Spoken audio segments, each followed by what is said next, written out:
Well, last year's hurricane season is one that we'd rather not think about, right? But there are lessons to be learned from Helene and Milton. Max Defender 8 Chief Meteorologist Jeff Paradelli joins us now with a special that you've been working on. That's right. For our hurricane special, we're taking a look back at last year's storm season and how two powerful storms had such a big impact on the Tampa Bay area.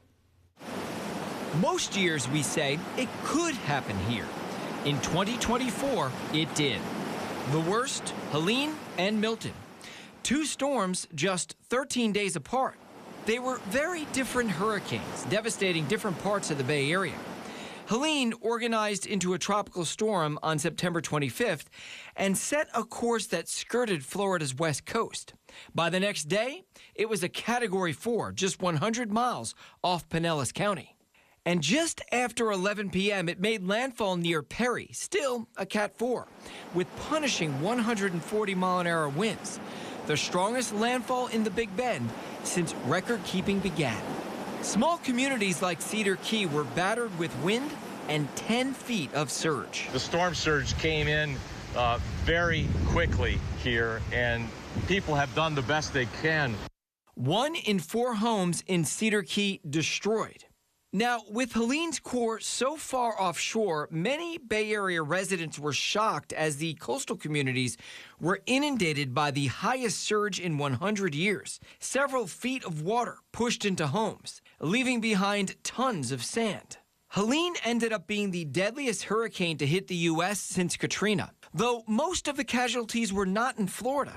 As the storm swept into the southeastern U.S., it delivered an astonishing amount of rain to the Appalachian Mountains. I couldn't even think what was going on. It happened so fast to me and scared the life out of me.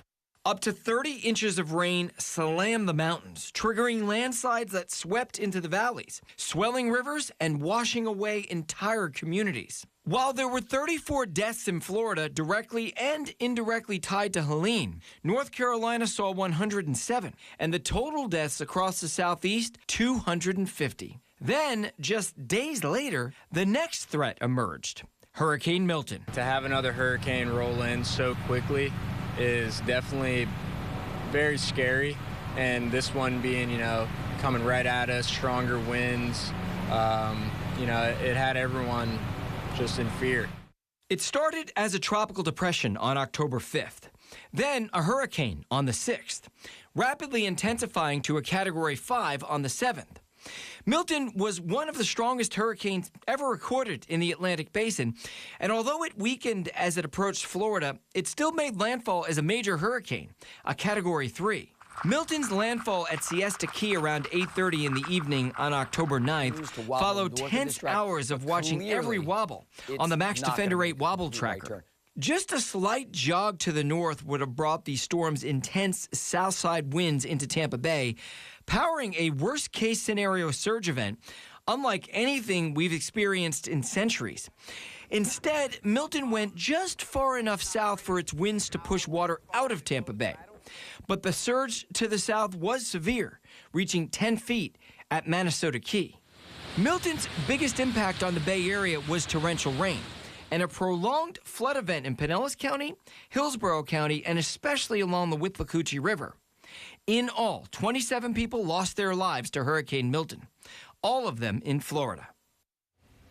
Yeah, we don't want to talk about that. No, it's still so hard to see that video, too. Well, and I remember seeing it move from west to east, which was so strange. We usually see them spin. Late in the season, that's the problem. When you get storms in September and October, they come back at us. That's when we're most vulnerable. August is not usually as bad here, but September and then October, those storms come straight across the Gulf. So we don't want to see anything like that this year. No. But you never know. Yeah, you never know. Never just takes one. So we need to be prepared every year. And I have a feeling that people this year are going to be very prepared. They're going to listen. Right. Absolutely. For sure. Well, Jeff, thanks so much. And Surviving the Storm airs this Saturday at 7 p.m. It will air again the following Saturday, June 7th at 5 p.m. on our sister station, the CW Tampa Bay.